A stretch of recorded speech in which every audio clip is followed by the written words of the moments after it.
Hi hello నమస్తే welcome to our channel ఆలయ యాత్ర. నేను ఈరోజు మీ ముందరికి ఒక అద్భుతమైన శివాలయంతో అయితే వచ్చేసాను అనమాట. ఈరోజు మనం చూడబోయే ఆలయం పేరు వచ్చేసి కైలాస ఈశ్వర ముడయార్ మహాదేవర్ ఆలయం. ఈ యొక్క ఆలయం మనకి 11వ శతాబ్దంలో కులోత్తుంగ చోళ తన భార్య యొక్క కోరిక మేరకు ఈ యొక్క ఆలయాన్ని అయితే నిర్మించారండి. అంతేకాకుండా ఈ యొక్క ఆలయానికి దగ్గరే మనకి త్రివేణి సంగమం అంటే 3 నదులు కలిసే ప్రదేశంలోనే ఈ యొక్క ఆలయం అయితే ఉంటుంది అన్నమాట, దగ్గరలోనే మనకి. అంతేకాకుండా ఈ ఆలయంలో మనకి కొన్ని శాసనాలు కూడా ఉన్నాయి. అతి ముఖ్యంగా ఈ యొక్క ఆలయం మనకి దాదాపు 60 నుండి 70% ఆలయం అయితే శిథిలావస్థకి అయితే వచ్చేసింది అనమాట. ఇప్పుడు మనం ఆ ఆలయం వద్దకు వెళ్ళి ఆ ఆలయం తాలూకా పూర్తి చరిత్రను అయితే తెలుసుకుందాము. ఇంతకీ ఈ ఆలయం ఎక్కడుంది అంటే తమిళనాడు రాష్ట్రం రాణిపేట జిల్లాలోని కేశవరం అనే ఒక చిన్న గ్రామంలో ఈ యొక్క ఆలయం అయితే ఉందండి. మనం ఇప్పుడు అక్కడికి వెళ్ళి పూర్తి చరిత్రను అయితే తెలుసుకుందాము. వీడియోని అయితే లైక్ చేసి స్టార్ట్ చేయండి. మన ఛానల్ ఏమన్నా సబ్స్క్రైబ్ చేసుకోకుండా ఉంటే సబ్స్క్రైబ్ చేసుకోండి.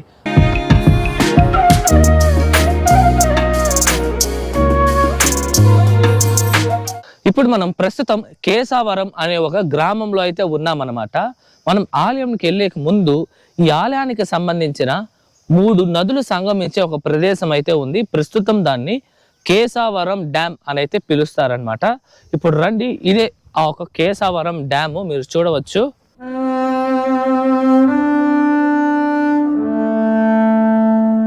ఇప్పుడు మనం ప్రస్తుతం చూస్తున్న ఈ యొక్క కేశవరం డ్యామ్ దగ్గరే మనకి 3 నదులు అయితే సంగమిస్తాయన్నమాట. అందులో మొదటిది వచ్చి కొసస్థలియార్ అనే ఒక నది, అలాగే కల్లార్ అనే ఒక నది, అలాగే లాస్ట్ది కూవం. ఈ 3 నదులు సంగమించే ప్రదేశం అన్నమాట ఇది.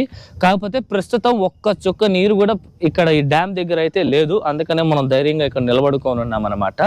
పురాణాలలో ఈ యొక్క ప్రదేశాన్ని మోక్ష ద్వీపం అని అయితే పిలుస్తారండి. అంతేకాకుండా ఇప్పుడు మనం కొంతసేపట్లో దర్శించబోయే కైలాస ఈశ్వర ముడయార్ మహాదేవర్ ఆలయాన్ని దర్శించేకి ముందు మనము ఈ యొక్క 3 నదులు సంగమించే ఈ యొక్క ప్రదేశంలో స్నానం ఆచరించి మనం స్వామివారిని దర్శిస్తే కాళహస్త్రి, కాశీ, అలాగే బీహార్లోని గయా అనే ఒక చిన్న ఊర్లో ఉన్న కోటేశ్వర స్వామివారి ఆలయాన్ని దర్శిస్తే ఈ 3 ఆలయాన్ని దర్శించే అంత పుణ్యం ఇక్కడ స్వామివారిని దర్శిస్తే వస్తుందని ఈ ఆలయం తాలూకా పురాణం అన్నమాట. అందుకనే నేను మీకు ఈ యొక్క ప్రదేశాన్ని అయితే చూపిస్తున్నాను. చాలా ఇప్పుడు మొత్తం మబ్బు మాడంగా ఉంది కాబట్టి లొకేషన్ చాలా చాలా అద్భుతంగా అయితే ఉంది. అది చూసుకుందాము. దాని తర్వాత మనం ఇప్పుడు ఆలయం వద్దకు అయితే వెళ్దాము. ఇంకో విషయం ఏంటంటే ఈ యొక్క ఆలయానికి స్పెసిఫిక్గా లొకేషన్ అయితే లేదండి. అందుకనే నేను మీకు ఏం చెప్తున్నానంటే కేశవరం అనే ఈ యొక్క డ్యామ్ ఉంది కదా, ఈ డ్యామ్ తాలూకు లింక్ వచ్చి మీకు ఈ లొకేషన్ తాలూకు లింక్ వచ్చి మీకు డిస్క్రిప్షన్లో ఇచ్చున్నాను. ఇక్కడికి రండి. ఇక్కడ నుండి నేను టెంపుల్కి లొకేషన్ ఎలా వెళ్ళాలో నేను ఇప్పుడు మీకైతే చూపిస్తాను. ఓకేనా, లెట్స్ గో. ఈ కేశవరం డ్యామ్ దగ్గరే మనకి ఒక మట్టి రోడ్ అయితే కనిపిస్తుందండి. ఈ యొక్క మట్టి రోడ్డు గుండా మనము ఒక 2-3 కిలోమీటర్స్ గాన స్ట్రైట్ గా వెళ్తే మనం చూడాలనుకున్న ఒక కైలాస ఈశ్వర ముడయార్ మహాదేవర్ ఆలయం అయితే వచ్చేస్తుందన్నమాట. ఇదే ఆ ఆలయం. ఇప్పుడు ఈ ఆలయం తాలూకు టైమింగ్స్ విషయానికి వస్తే ఈ ఆలయానికి ఎటువంటి టైమింగ్స్ ఉండదండి.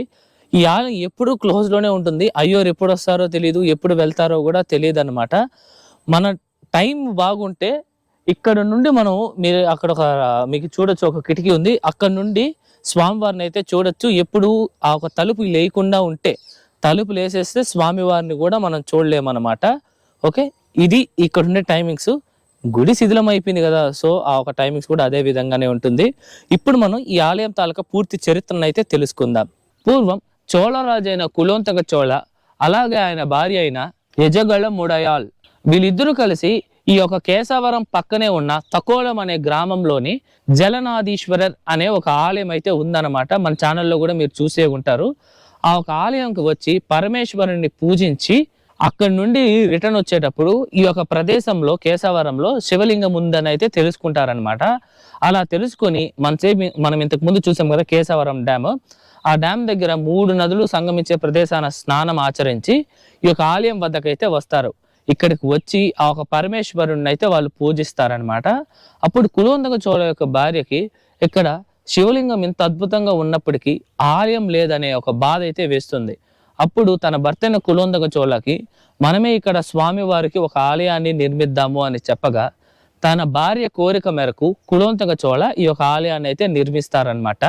ఈ యొక్క ఆలయాన్ని 1070 నుండి 1122 సంవత్సరాల మధ్య కాలంలో కులోత్తుంగ చోళ అయితే ఈ యొక్క ఆలయాన్ని అయితే నిర్మించారనమాట. ఆ ఒక సమయంలో ఈ ఆలయం మొత్తాన్ని రాతితో నిర్మించారండి. మీరు చూడొచ్చు ఎంత అద్భుతంగా ఉందో. ఈ ఆలయం దెబ్బతిన్నా సరే ఈ ఆలయం తాలూకా అందం కానీ, ఈ ఆలయం తాలూకా కట్టడం కానీ ఎటువంటి మార్పు లేకుండా ఇప్పటికీ బలంగా అయితే నిలబడి ఉందన్నమాట. ఇప్పుడు ఈ ఆలయం తాలూకా విమానం చూసినట్టయితే దీన్ని గజభ్రష్ట విమానం అని అయితే పిలుస్తారనమాట. అంటే ఏనుగు యొక్క వెనక భాగం ఎలా ఉంటుందో వాటి విధంగా ఈ యొక్క ఆలయం తాలూకా విమానం ఉంటుంది. అందుకే దీన్ని గజభ్రష్ట విమానం అని అయితే పిలుస్తారు.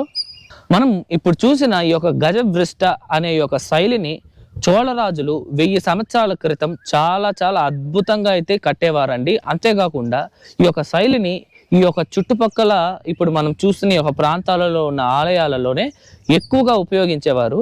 అంతెందుకు మనం ఈ వీడియోకు ముందు చూసిన ఇడియార్పాకం శివన్ ఆలయం కావచ్చు, శివపురం ఆలయం కావచ్చు, ఈ 2 ఆలయాలు మీరు చూసినట్టయితే ఆలయ విమానం మొత్తం గజభ్రష్ట శైలిలోనే ఉంటుందన్నమాట.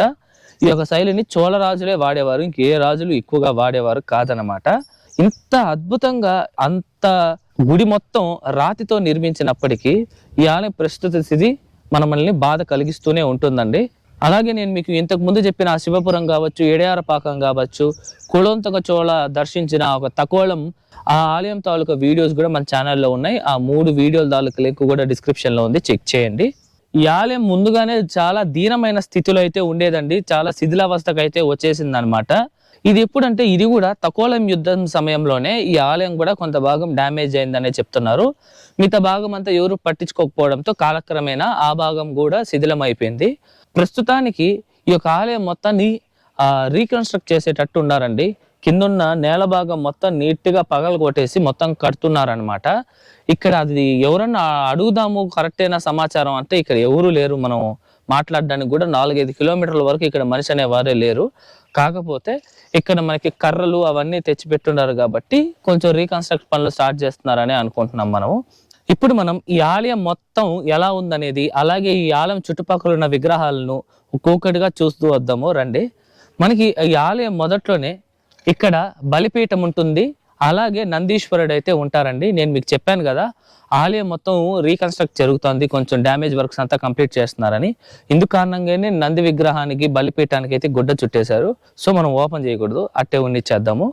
ఇది పురాతనమైన నంది విగ్రహం కాదండి. ఆ ఒక నంది విగ్రహం డ్యామేజ్ అయిందనేసి గత 10-15 సంవత్సరాల క్రితమే ఇక్కడ నంది విగ్రహాన్ని అయితే ప్రతిష్ఠించారనమాట. నంది విగ్రహానికి నేరుగా ఇట్లా వస్తే మనకి గర్భగుడి తాలూకా కిటికీ అన్నమాట. గర్భగుడి లోపలికి అయితే అలో లేదు ప్రస్తుతానికి. ఇక్కడ మనకి సూర్యకిరణాలు నేరుగా స్వామివారి మీద పడే విధంగా ఇక్కడైతే వాళ్ళు నిర్మించారనమాట. మీరు ఇక్కడ చూడవచ్చండి, చూడండి ఒక్కొక్క రాయి ఎంత పెద్దది ఉందో. దాదాపు 4 అడుగులకి 2 అడుగులు ఉండదన్నమాట ఒక్కొక్క రాయి. అంత పెద్ద రాయి, అంత బలమైన రాయి అనమాట. ఇప్పుడు మనం ఈ రాయి మీద చూసుకున్నట్టయితే మనకి కొన్ని శాసనాలు అయితే కనిపిస్తాయండి. ఈ యొక్క శాసనాల ప్రకారం ఈ యొక్క ఆలయాన్ని కట్టడం కోసము ఈ యొక్క భూముల్ని చోళరాజైన కులోంతక చోళ దానం ఇచ్చినట్టుగా ఈ ఆలయం తాలూకా శాసనాల్లో అయితే మనం చూడవచ్చు. టచ్ చేయాలన్నా భయంగా ఉంది, ఏడ పడిపోతుందేమో అని, అంత దారుణంగా ఉందన్నమాట పరిస్థితి. ఇది ఈ ఆలయం తాలూకా ఎంట్రన్స్. ఇదే అనమాట ఎంట్రన్స్. ప్రస్తుతానికి మొత్తం లాక్ వేసి ఉన్నారు. చెప్పాను కదా ఎటువంటి పూజలు ఏమి జరగట్లేదు ప్రస్తుతానికి అనేసి. మనకి ఇటు వచ్చినట్టయితే ఇక్కడే మనకైతే ముఖమండపం అయితే ఉంది. కొంచెం ముందరికి వెళ్తే ఇక్కడ స్వామివారి యొక్క గర్భాలయం అయితే ఉంది. మనము స్వామివారిని అయితే దర్శించుకోలేకపోయామండి, చెప్పాను కదా. ఎందుకంటే ఈ ఆలయం ప్రస్తుతం ఎటువంటి మెయింటెనెన్స్ లో లేదు, అలాగే ఎవరు కూడా వచ్చి పూజలు అయితే చేసేటట్టు లేరు. అందుకనే మనం స్వామివారిని అయితే దర్శించుకోలేం.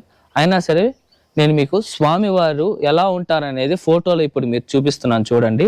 మనం ముందు వీడియోలో చూసిన ఇడియార్పాకంలో పరమేశ్వరుడు ఎట్లుంటారో లింగము, అదే విధంగా చాలా భారీ ఆకారంగా అయితే ఇక్కడ స్వామివారు అయితే దర్శిస్తారండి. మనకి ఇక్కడ స్వామివారిని కైలాస ఈశ్వర మహాదేవర్ మొడయార్ అని అయితే పిలుస్తారండి. స్వామివారిని కూడా దర్శించుకోండి.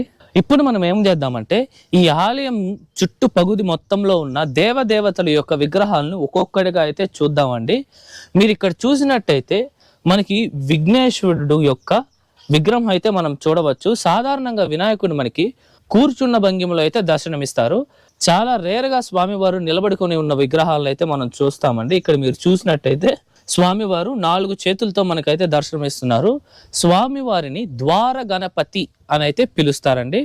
మనకి ఇక్కడ దక్షిణామూర్తి స్వామి వారి యొక్క విగ్రహం ఉంది.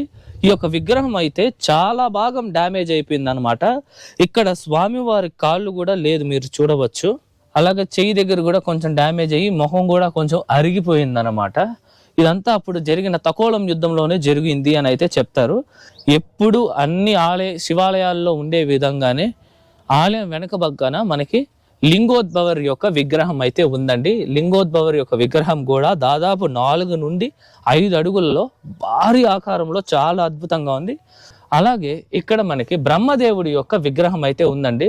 స్వామివారు 3 ముఖంతో అయితే మనకి కనిపిస్తారు, 4 చేతులు, అలాగే 4 నుండి 5 అడుగుల భారీ విగ్రహం అయితే ఇక్కడ ఉందన్నమాట. దుర్గాదేవి అమ్మవారి యొక్క విగ్రహం అయితే ఉందండి. ఈ యొక్క విగ్రహం చూస్తే నాకు కొంచెం బాధ అయితే వేస్తోంది అనమాట. కాకపోతే విగ్రహం చాలా చాలా అద్భుతంగా ఉంది. అమ్మవారు మొహం దగ్గర కూడా కొంచెం అరిగిపోయినట్టు ఉందన్నమాట విగ్రహము. అలాగే చెయ్యి దగ్గర కూడా మనకి డ్యామేజ్ అయి ఉంది అమ్మవారికి. ఇప్పుడు మీరు చూడవచ్చండి, ఈ ఆలయానికి సంబంధించిన స్తంభాలు ఎన్నో ఇక్కడ ధ్వంసమై ఉన్నాయి. అలాగే ఈ ఆలయం మీరు చూడొచ్చు, శిథిలమైంది కదా. ఆ రాళ్ళు కూడా మనకి ఇక్కడ అంతా వేసేసి ఉంటారు. చాలా చాలా పెద్దగా భారీ సంఖ్యలో ఉంటాయి ఒక్కొక్క రాళ్ళు. ఇదండి ఇవాల్టి వీడియో ఎలా ఉంది, నచ్చిందా? ఐ హోప్ ఈ ఆలయం తాలూకా పూర్తి చరిత్ర మీకు అర్థమయ్యేలా నేను చెప్పాను అనుకుంటున్నాను. మీకు ఎటువంటి డౌట్స్ ఉన్నా సరే కామెంట్స్లో తెలియజేయండి, నేను మీకు పక్కా రిప్లై ఇస్తాను. ఓకేనా? ఈ వీడియోనే కాకుండా ఈ వీడియోకి ముందు మన ఛానల్లో ఈ ఆలయం లాంటిదే ఇంకోటి ఇడియార్పాకం, శివపురం లాంటి వీడియోస్ కూడా మన ఛానల్లో ఉంది. అంతేకాకుండా మధురై సిరీస్, మన తిరుపతికి దగ్గరలో ఉన్న చంద్రగిరిలోని తిమ్మప్ప దేవాలయం, అలాగే నరసింహస్వామి వారి ఆలయం చాలా చాలా ధ్వంసమైపోయిన స్థితిలో ఉంది. ఆ వీడియోస్ తాలూకు లింక్స్ కూడా మీకు డిస్క్రిప్షన్లో ఇచ్చుంటాను, చూడండి. దాదాపు 500-600 సంవత్సరాల నాటి ఆలయం అది. ఓకేనా? ఈ వీడియో నచ్చితే లైక్ చేయండి, మీ ఫ్రెండ్స్ అండ్ ఫ్యామిలీస్కి అయితే షేర్ చేయండి. మరొక అద్భుతమైన వీడియోస్తో మేము ముందరకు వస్తా. అంతవరకు మీ శివవరప్రసాద్ సైనింగ్ ఆఫ్.